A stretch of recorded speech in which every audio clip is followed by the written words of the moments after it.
सभी को प्रणाम, अभिवादन प्रणाम। प्रियदर्शनी पुष्पादी का जब नाम आता है, कविताएं उनकी बाद में आती हैं, पहले उनकी वो हंसी याद आती है।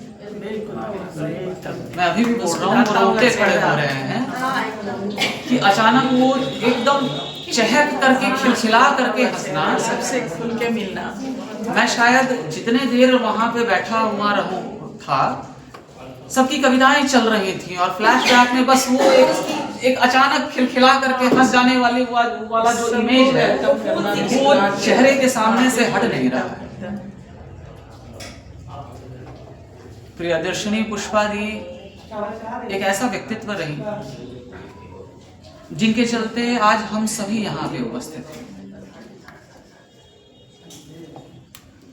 जब भी हम अपने किसी अपने को खोते हैं, एक दर्द, एक टीस, एक कसक कहीं ना कहीं हमारे भीतर रहती है। और इस प्रकार की घटनाओं में मैं अनायास, पता नहीं क्यों, मैं अपने जीवन में इन घटनाओं से, इस तरह के घटनाओं से काफी डरा हुआ रहता हूं।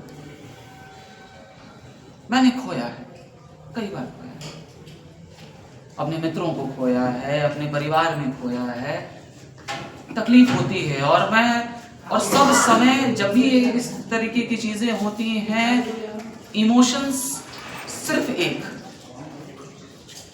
वो 21 वर्षीय बालक, सन 2016, वो 21 वर्षीय बालक, 4 पंक्तियां उस समय की रचनाएं आप सभी के साथ साझा करने का प्रयास करता हूं। मेरे खून में तेरा खून मिटेगा नहीं, तुम ना आए तो कुछ भी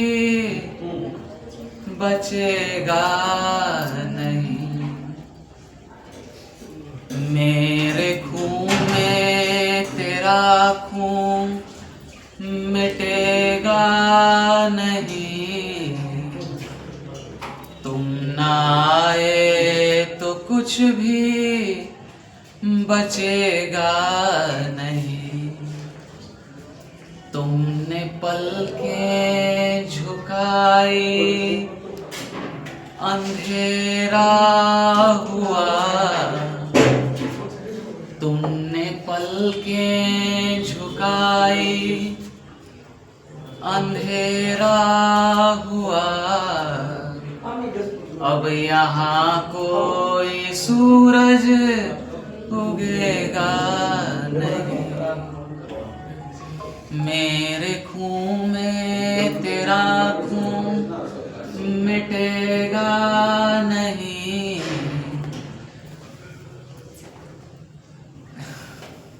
बहुत अच्छा।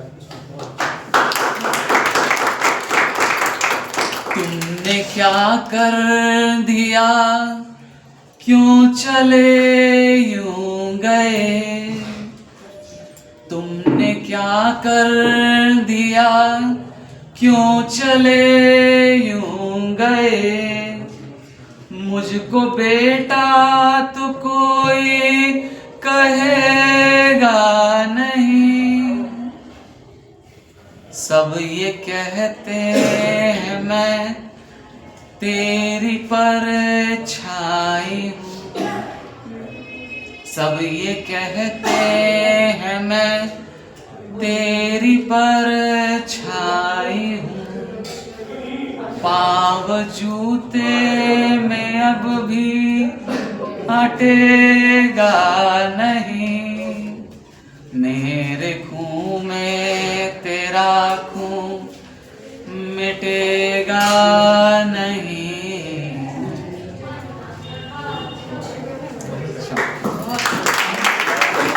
आगे बहुत इमोशनल कर दिए, भाव से आप ये बहुत बहुत धन्यवाद, आभार। मन भाव से विकल हो जाता है, शब्द कम पड़ जाते हैं। हम समझ नहीं पाते हैं क्या बोलना है और कहाँ चले जाते हैं। और ऐसे में ये बोलते हैं कि नदी आके मिल अब विकल मन हमारा, घटा घिर बरस मिल बहे पीर धारा, नदी आके मिल अब विकल मन हमारा। कभी कभी भाव से भाव इस तरह जुड़ जाते हैं, और साहित्यकारों में तो ऐसा अक्सर, जिनके अंदर चेतना है, जो पढ़ते हैं, जो लिखते हैं, जिनके अंदर भाव होते हैं, वो ना भी लिखें तो ये चीज ऐसी है कि हम जुड़ जाते हैं। हाँ, आपके अंदर भी कुछ फूट पड़ता है, आप इस तरह से जुड़ते हैं। तो जो लोग सुनने वाले यहाँ लोग हैं वो और भी ज्यादा भावुक होंगे, तभी आप इस क्षण में यहाँ बैठ सकते हैं। आप सबका हृदय से आभार है सुनने के लिए और उत्साहवर्धन के लिए, और पुष्पा के प्रति अपनी श्रद्धांजलि। वो जब भी कविता लिखती थी आकर हमको सुनाती थी। वो मेरी दोस्त, एक क्या बताऊं, वो सहेली नहीं, एक बहन थी। हर लोग उससे, वो कवियत्री तो थी, ये सुरीली आवाज में वो सुनाती थी कि जरूर आप सुनिए, आप करती ना तो हमको मोटिवेशन आता अंदर से। एकदम आके हमको लिखती थी, बोलती थी कि देखिए अच्छा हम गा रहे हैं ना, अच्छा सुर लग रहा है, आके सुनाती थी। नहीं सुनने वाले लोगों के अंदर में भी भाव फूट पड़ेगा।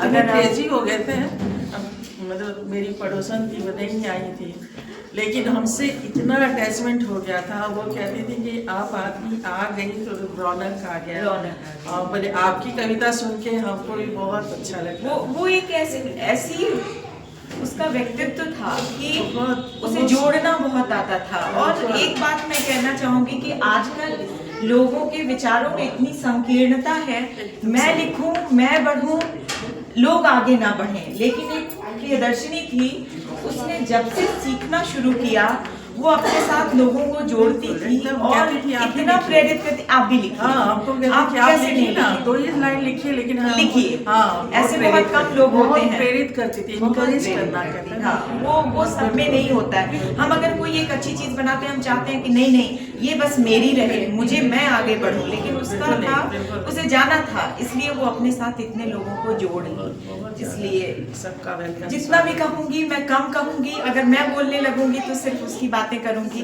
मैं सबको बोलने देना चाहती हूँ, और इस कार्यक्रम को आगे बढ़ाते हुए मैं अपने बीच एक प्यारी सी शख्सियत है जिसे मैं देख पा रही हूँ, जानती तो नहीं हूँ, और मैं पूर्णिमा सुमन को बुलाना चाहती हूँ। आदरणीय पूर्णिमा, आइए।